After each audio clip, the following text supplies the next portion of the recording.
Hi there, my name is Philip Ideson. I want to welcome you to the Art of Procurement podcast, the podcast that helps you, a forward-thinking procurement professional, position yourself and your team to proactively take advantage of the revolution that's taking place in procurement today. By interviewing industry trailblazers and sharing insights from our own experiences, my team and I pull back the curtain and shine a light on the strategies, tactics, and tools that procurement teams are using to elevate their impact. There is no doubt that we're in a period of significant change for procurement, driven in large part by the exploding ecosystem of digital solutions and apps. With this comes new expectations, and in particular the need of providing more of a consumer-like buying experience, especially for everyday purchases.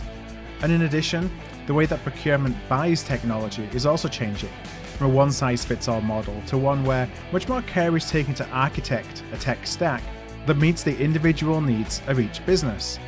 So on today's show, I welcome two guests who will help me dig deeper into these trends and what they mean for our procurement profession. First, a friend of the show and returning guest, Dr. Ferhat Eryurt, a partner at ap-solut Group. Headquartered in Germany, ap-solut is an SAP and SAP Ariba consulting partner for delivering on-premise, cloud, and hybrid procurement solutions. And joining Ferhat is Lukas Wawrla, the co-founder and managing director of Archlet. Archlet is a sourcing and sourcing optimization platform that was named last year by Spend Matters as one of their Future 5 procurement tech companies. So I start the conversation by asking Ferhat if he could share where he believes we currently are at in the digitization journey of procurement.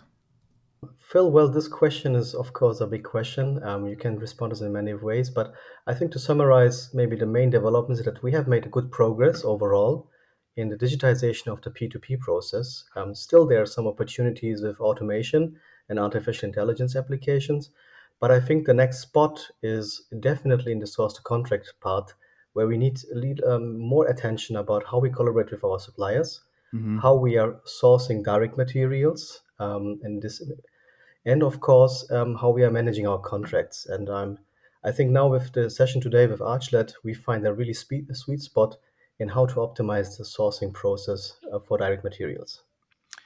Can you talk a little bit about kind of how you've seen the history of sourcing indirect materials evolve? Because I agree with you in terms of it.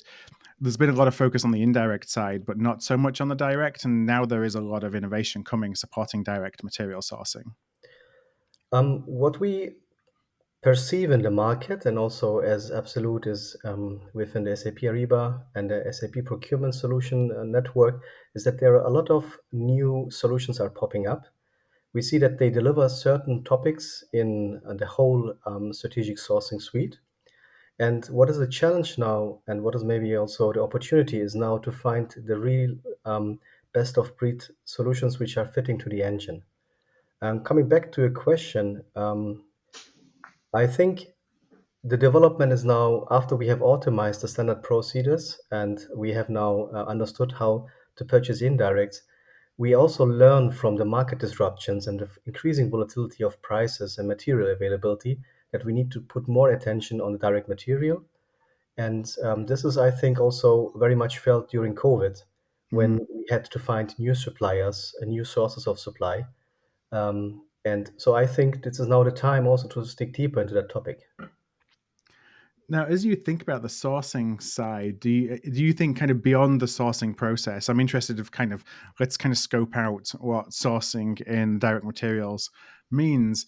Because you talked a little bit about continuity of supply. So you're thinking in terms of, well, something that brings in, forecast volumes and allows you to source based on changing demand, as opposed to perhaps something that, when you think of sourcing in the indirect space, it's more of a static, go through a sourcing process, Yes. contract, and then move on. I mean, the sourcing of direct materials has its challenges. First of all, you need the integration, of course, to your supply chain planning, and you need a robust planning in order to forecast also the demands. Then, of course, you need to manage your supplier portfolio and check whether they are robust and also provide you the flexibility to react on the market developments. So, supplier discovery, supplier management is a key topic. Mm-hmm. With the upcoming topics of sustainability, which is getting more and more important in the organization, you also need to consider further factors. So, I think the sourcing is getting more complex because there are more concerns about it. So it's not only price and material and supplier, but also sustainability and Yeah. compliance aspects. So therefore, there is definitely support needed for the purchasers and buyers to really have all in their attention and to make the right decisions.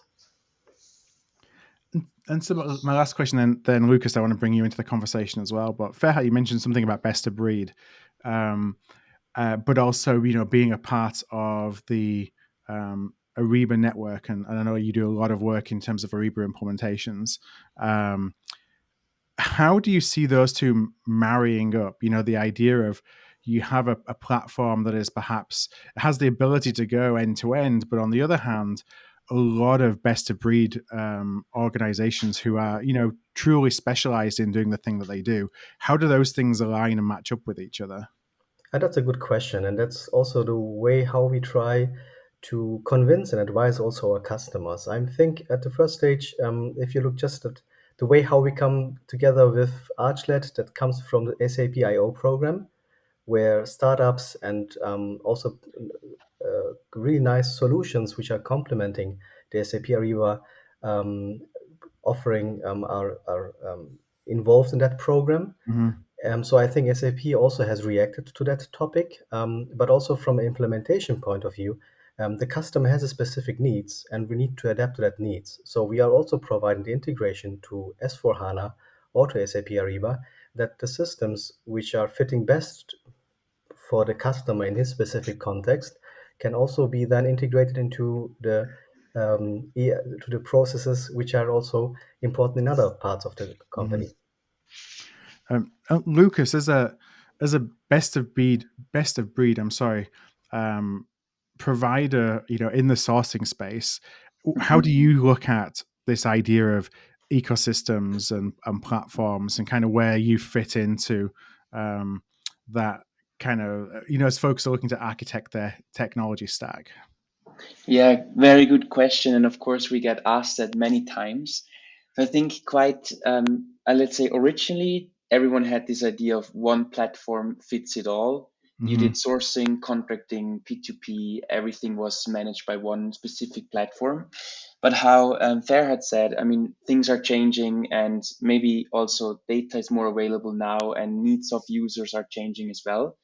So we see with this ecosystem approach where you maybe plug together best of breed solutions which have a clear focus on one specific niche Yeah. can quickly enable the value driven by this new way of working together. And with that, also one clear demand is, or one clear stated need from the market is coming, and this is usability and user friendliness. Yeah. And I think what's for me there very, very obvious is that push to kind of consumerization of B2B software.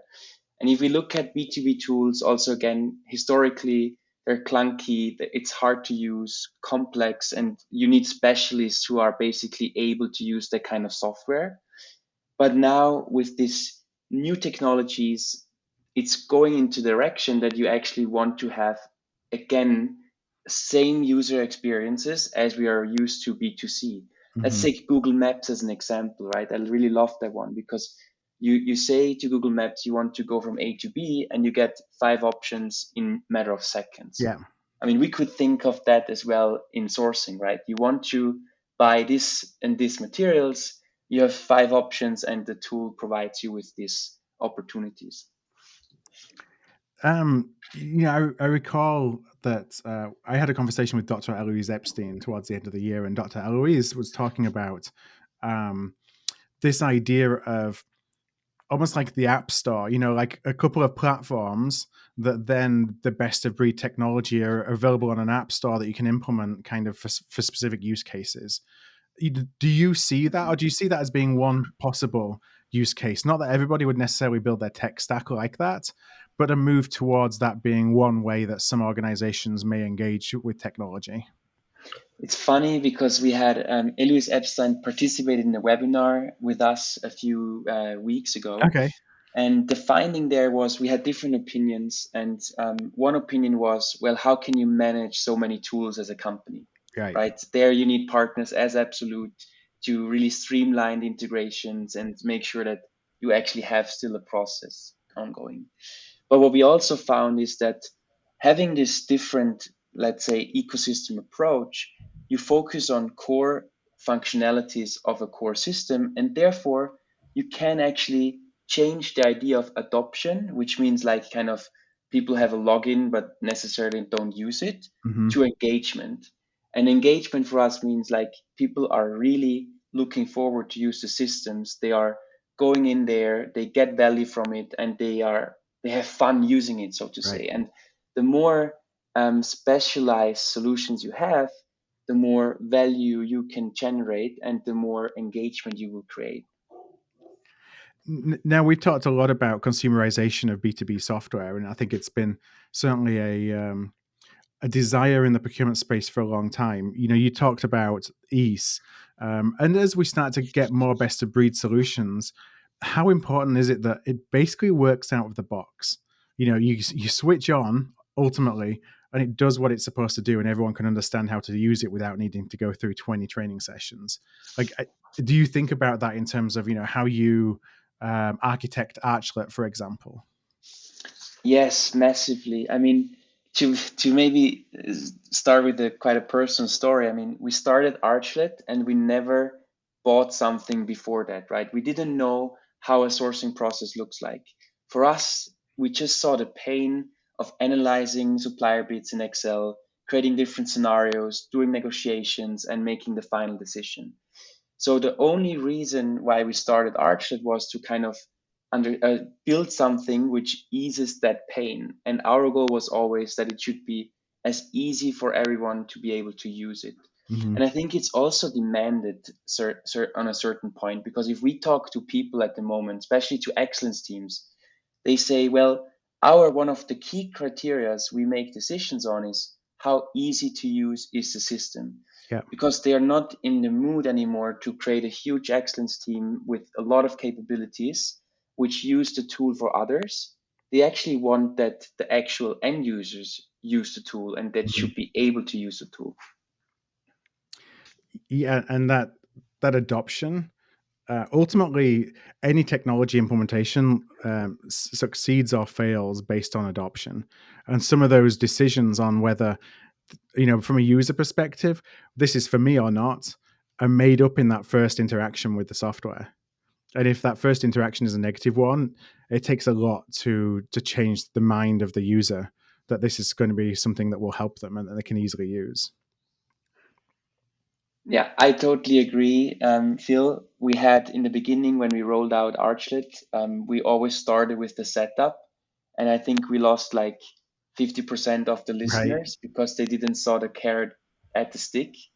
So we changed that now, and of course the excitement is kind of there again, and people are really excited when they see what they get out of it. So that's for sure a valid point. This annoyment of adopting people to tools and to build excellence programs, and then that excellence programs get some sort of let's say an outsourced organization for the users. I hear that pain also, and it even starts in the selection of the tool. If we talk about the big picture, and it continues during the implementation, and the final use of the tool is often, as also people in the organization speak, also very much depending on how the implementation has worked out. So it's also for us as an implementation organization, we also perceive that sentiment that the people, they don't want to bother, especially in our procurement community, where you need to make tough decisions sometimes, where price is a decisive factor, where you have to really deal with multiple challenges also in the market and internally. You want that the tool works, and it should provide you the insights. It should provide you also the ability to think about your decision. And what Lucas says is also a very important thing, and can be also copied to the whole transformation story. So what I would like to urge is that from the implementation perspective, if you're talking about a core system, if you're talking about a P2P system, and then you go into the nitty gritty or to the white spot topics, this needs to come really from a coherent and a holistic perspective. It does not really make sense, from my view, to think about multiple solutions when you don't have a master plan. Hmm. And this master plan needs to go beyond only the transformation and go live, because the change process really starts already in the implementation. The user adoption is something where I believe that we still have to do a lot of things. We are not there where we should be. And I think that's something also what I would like to urge in this conversation. Yeah, I'm sure you've seen many implementations, I guess many software purchases that were considered to be the silver bullet. You know, they're going to solve all the problems Mm. that an organization has. All we need to do is implement this software, and then 6 months later, nothing has changed because the big picture wasn't taken into account. The change management wasn't taken into account. Perhaps the expectations for what it would do were a little bit inflated. And actually, if we not look at, for example, as Archlet as a solution, it is creating excitement at the customer. My perception was that it creates also interest to learn more about this. And if you have witnessed a pitch from Lukas and his team, you get really the feeling, yeah, that's what I was looking for. Mm-hmm. That is killing all the Excel files. It's easing up my sourcing process. And this is also what we need to capture as an implementation partner also. So it's not enough just to convince the IT and the IT infrastructure guys in the organization. We also need to find a narrative to talk to the business people, beyond the IT speech and beyond the process speech. Like, Yeah, what are the results yeah, of this certain tool if we start implementing it? yeah. And maybe if I may add a point here, it's actually interesting, and thanks for the flowers, Ferhat. But the thing is, our process of entering a company is we go from top to down. But if we are not successful with exciting the sourcing managers, we will never be able to land a new client, right? So it's really also dependent on, are we able to show enough value and excitement to the in the end user, buyer, sourcing manager, purchasing manager, etc.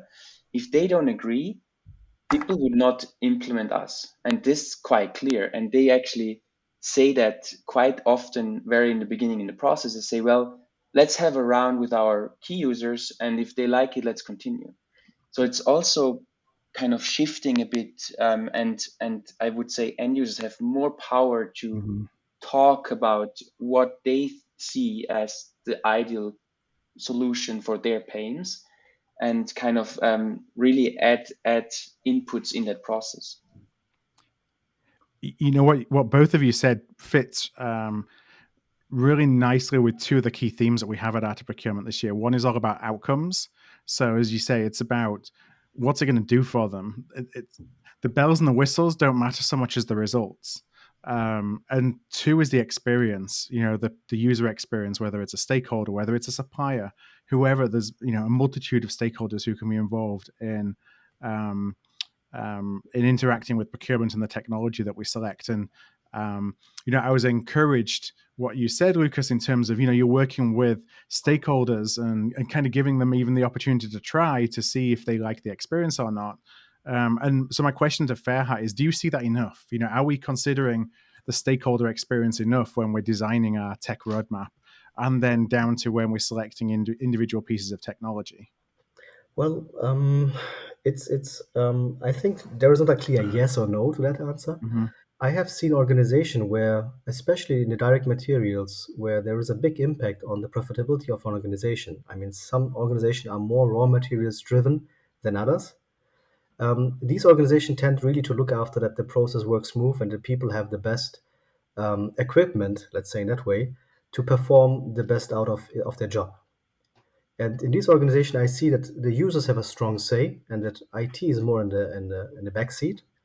But as larger the organization gets, as more complex also the IT gets, also the IT perspective also has a much bigger concern, because then any change in the infrastructure could have an impact on a whole big master Mm-hmm. structure. So I think I perceive from my customer that they are really looking also for a better user experience, Yeah. also easing up really their daily life. So, what I'm really interested, Ferhat, based on what you said there, and I don't have a good sense of this, do you see that as procurement technology is evolving, that it's actually evolving in a way that creates less burden on internal IT um, departments, relating to their integration with other systems? Or is that just unfortunately something that's the nature of the beast? It's always going to exist. It's how do we make it as easy as possible, as painless as possible? I mean, if we just look at our implementation projects the last 12 months, integration was a key differentiator. You can easily implement a cloud solution, but as long as it's not integrated, you always feel the pain. Hmm. So I think the emphasis on IT and IT capabilities, especially also on the process excellence side, will increase. And I think for the time being, I don't see really a big relief on that side. So integration will still need a lot of resources, Yeah.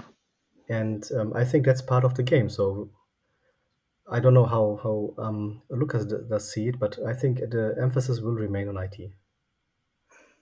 Yeah, I agree. But I also see that there's a big push from different companies in the market to actually ease that integration topic, right? And you mentioned it in the beginning.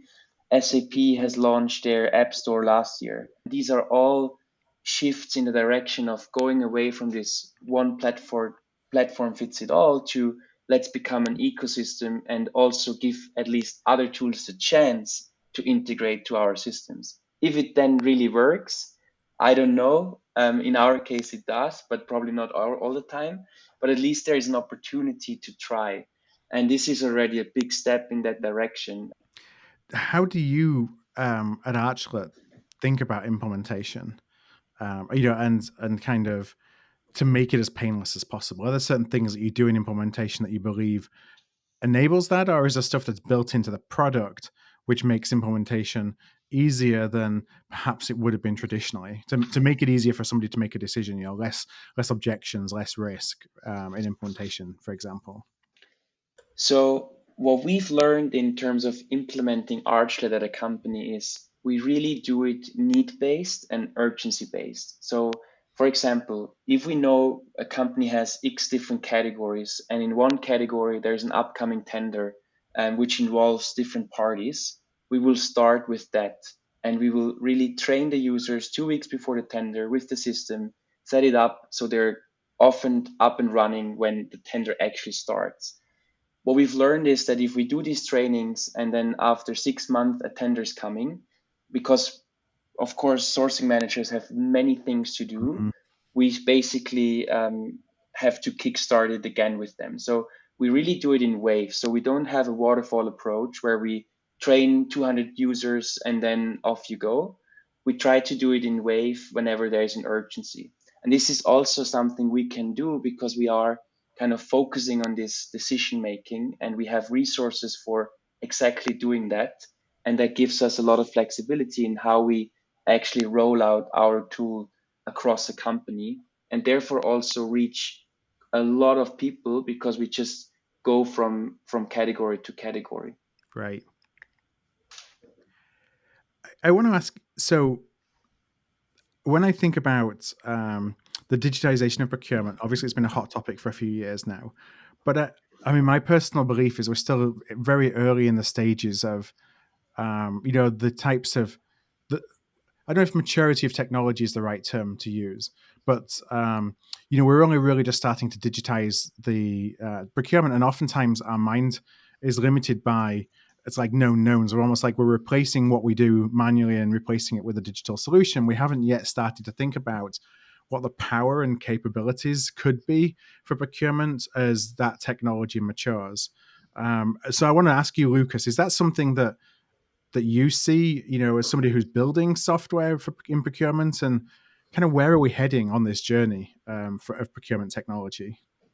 Well, if, Phil, I think that's an interesting question. If I just recall my experience in strategic procurement, um, what I'm missing so far from the software industry, let's say in that way, is that so far it's also process oriented. We also have some supplier discovery, some pricing tools, and also some tools helping you in strategic decision making. But if you think about a commodity manager who really acts in a VUCA world and also has a, let's say, big stake in the procurement budget, Hmm. um, he still or she still needs or would need plenty of tools. So I think we are in the beginning of the source to contract digitization. Yeah. What still lacks is really an industry practice perspective on sourcing because not every industry shares the same sourcing template. And we are currently on a still on a generalization mode. Hmm. We need to go into the industry perspective. Of course, the process steps can be the same or can be altered, but it is more about the content. And the content is really about the deciding whether you go for it or not. And I haven't seen so far really an solution yet. I have seen attempts, and I think Archlet is part of this journey. Um, but we need to go more into the processes happening in the real um, market-driven commodity management buying case, and less from maybe copying the indirect Hmm. practices. Like this is an RFX management. I'm going to RFQ. I'm going for an RFP, and this is not the same in direct materials. Direct materials has different assumptions, different ways how you also look at to the market. You can't compare an oil and gas buyer, for example, or oil and gas trader. Often they also trade with someone who is buying logistics material. Right. And this is something where I urge we need to go more into direct materials. And I think we are at a good start, but there is a long way to go. Um, I want to ask this question to you, Lucas, as well. But Ferhat, I'm interested just to build on what you said there. In the direct material space, and I'm thinking about my experience in the automotive business. There's a lot of legacy software, software that because there was no like industry specific solutions like you talked about there, it was a lot of the software was very generic. Then organizations would take it upon themselves to build something themselves. And some of those technologies have been in place 10, 20, even 30 years. How do we kind of encourage organizations, give them the confidence that they can leave those home built softwares solutions to look more outwards towards the market? Because I think that's a big roadblock in the direct material space for encouraging companies to do that, especially some of the larger companies. Um, if I would have a solution, Phil, Mhm. I would be of course in a different position than today. So I'm also advocating for that actually. I mean, we have the legacy systems. We also have a culture which has been established over years. So we should not, let's say, neglect the cultural part because buyers who are in a specific industry, who have a certain touch also dealing with things, it's difficult to convince the way how they work because they also performed the last year successful. So why should they change? Yeah. Okay, of course, one reason could be ease up your business life. Okay, but if it's connected to a completely change also of behaviors, then you come again to a constraint and maybe to a much lower user adoption of compared to the legacy systems. So I think, Phil, first of all, we need to convince that the tools work out, that they Mhm. cover the use case they have, and thirdly, they should also provide the flexibility to adapt to their needs. Sometimes it's some mouse clicks, or sometimes it's a different screen, which is hindering the further success of a tool. And sometimes it's really that a key function is missing.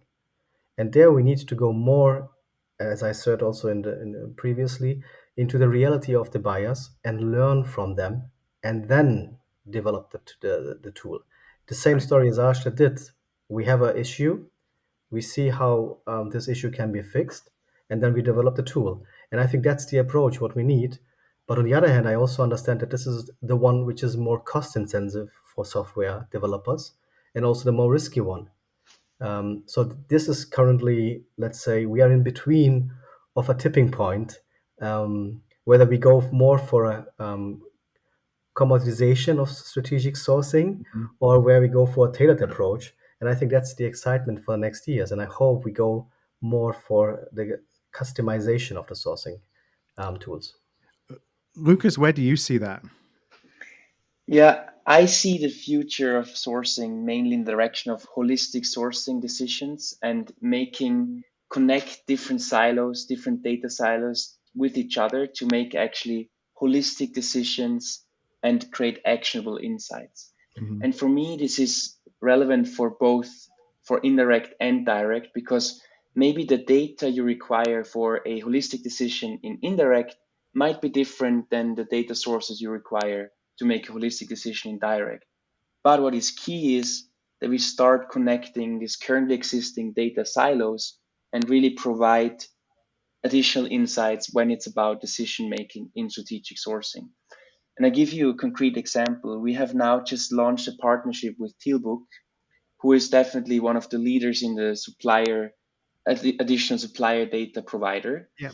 And with that combination of us and them, we drive these actionable insights in the decision making process.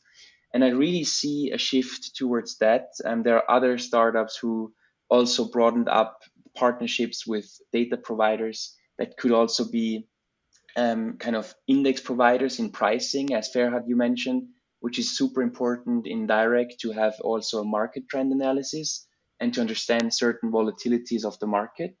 But whatever it is, I see it that it will be key that people have these data available, not necessarily in different silos, but connected in this ecosystem approach, and then take them and drive actionable insights Mm-hmm. through them.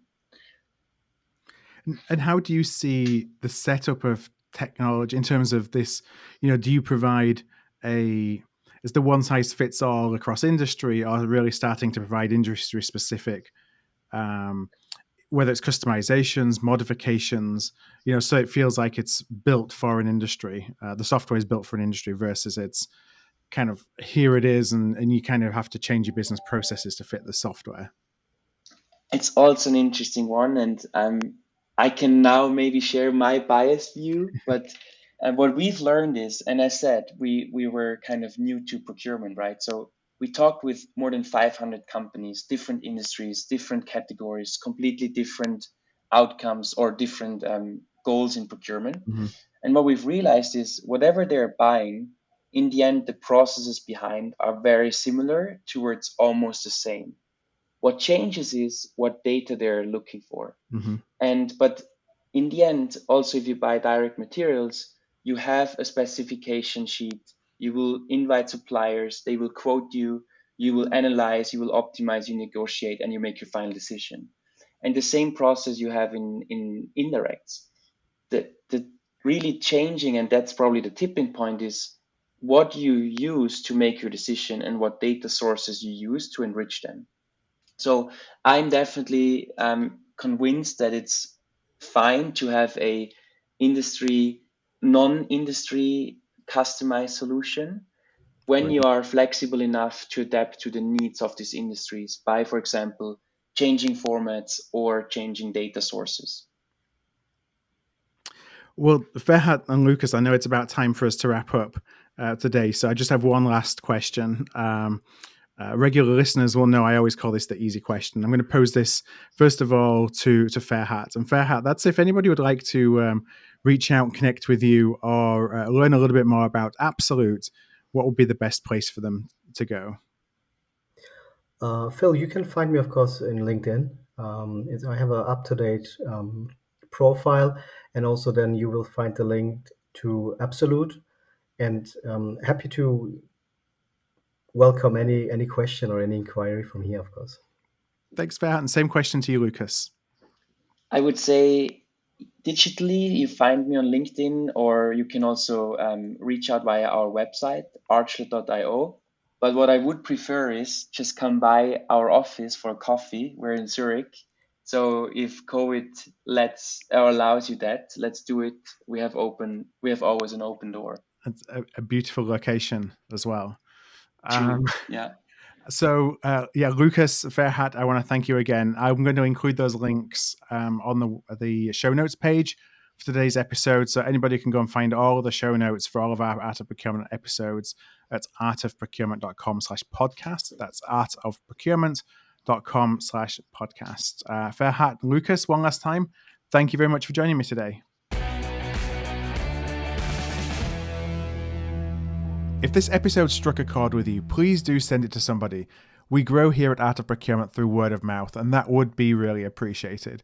You can also support us by giving us a thumbs up, a star rating, or a review wherever you listen to your podcasts. Since 2015, we've built the world's largest free resource for procurement professionals looking to elevate their impact. Our resources span podcasts like this, videos, blog posts, papers, and events. To join us on the inside and to ensure you never miss an episode, a webinar, event, or a post, please do subscribe to our weekly newsletter, This Week in Procurement. You can do that at artofprocurement.com/subscribe. That's artofprocurement.com/subscribe. Thank you for joining us today, and I look forward to seeing you again soon.